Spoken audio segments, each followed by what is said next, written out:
Across the American Bible Belt, a patchwork of Sunday restrictions continues to generate debate, and the language being used by elected officials would surprise anyone who believes that religious justifications for legislation have disappeared.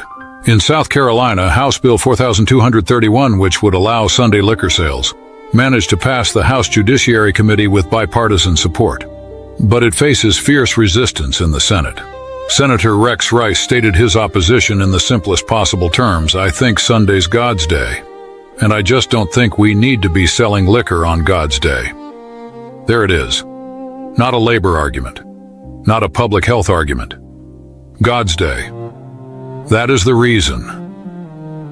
And he said it on the record as a state senator in a legislative proceeding. In Texas, Representative Richard Raymond introduced House Bill 1100 to allow Sunday liquor store sales, and the opposition was equally explicit in its religious foundation. Pastor John Johnson testified, "Whether it's a blue law, a green law, or a purple law, we still have God's law.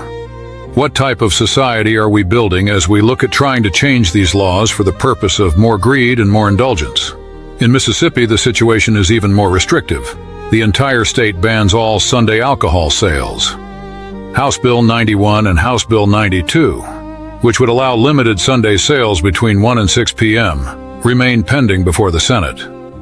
Currently, 28 states across America retain some form of blue laws. 13 states fully ban all car sales on Sundays. These are not obscure regulations from a forgotten era. They are enforced, defended, and expanding in scope in some areas even as they contract in others. The pattern across the American landscape is clear. Religious language is being used openly to defend Sunday restrictions at every level of government, from elections boards to state senates to county courtrooms.